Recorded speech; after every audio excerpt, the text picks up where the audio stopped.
முதலில் கட்சி மாறியது யாருடைய புகைப்படம் சட்டைப்பையில் இருக்கிறது என்று அமைச்சர் செங்கோட்டையன் மற்றும் திமுக எம்எல்ஏ ஓ பன்னீர்செல்வம் இடையே சட்டப்பேரவையில் ருசிகரமாக தொடங்கிய விவாதம் சூடாக மாறியதால் சபாநாயகர் ஜே.சி.டி. பிரபாகர் சமாதானம் செய்து வைத்தார்.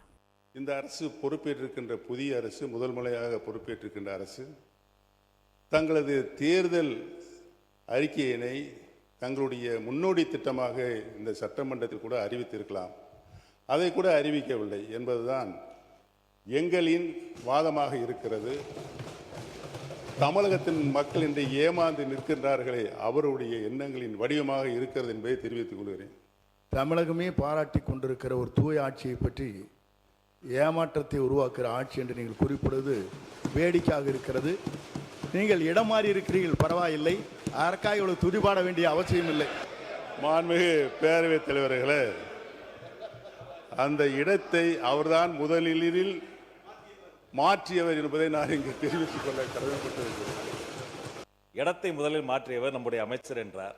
ஆனால் பாருங்க என்ன ஆச்சரியம்னா, இடத்தை மாற்றிய போதும் அவர் இதயத்தின் அருகே இருந்த அந்த நிழல் படத்தை மாற்றவே வேண்டாம் என்று சொன்னவர் எங்களுடைய வெற்றி தலைவர். அண்ணனுடைய பாக்கெட்டை பார்க்கிற பொழுது இடமும் மாறி இருக்கிறது, இதயமும் மாறி இருக்கிறதோ என்று தோன்றுகிறது.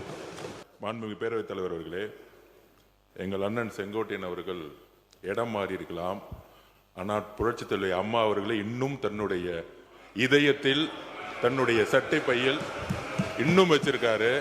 ஆனால் புரட்சித் தலைவி அம்மாவால் முதலமைச்சராக்கப்பட்டவர் இன்றைக்கு அவருடைய சட்டை பையில் யாரோட புகைப்படம் இருக்கிறது தமிழ்நாட்டு மக்களுக்கு தெரியும். எங்களுடைய இதயத்தில் நிலையாக வைத்திருக்கிறோம். திராவிட இயக்கத்தினுடைய பரிணாம வளர்ச்சியாக பேரறிஞர் பெருந்தகை தந்தை பெரியார், பேரறிஞர் அண்ணா, முத்தமிழறிஞர் கலைஞர், புரட்சி தலைவர் மக்கள் தலைவர் எம்ஜிஆர், மாண்புமிகு நல்லாட்சி நடத்திய அம்மா அவர்கள், இவர்களை எல்லாம் எங்கள் இதயங்களிலே நாங்கள் என்றைக்கும் எங்களுடைய கடைசி காலம் வரை வைத்திருப்போம் என்பதை தெரிவித்துக் கொள்கிறேன். படத்தை காட்சி ஏமாற்றுகின்ற பழக்கம் எங்களுக்கு இல்லை என்று தெரிவித்துக் கொள்கிறேன். மாண்புமிகு பேரவைத் தலைவர் அவர்களை 3 முதலில் முதலமைச்சராக இருந்தவர் அம்மா காலத்தில். அவர் இப்போ அதை எப்படி பேசிக் கொண்டிருக்கிறார் என்பது நாடு என்று சிரித்துக் கொண்டிருக்கிறது. சொல்லி இருங்க, அமைதியா இருங்க.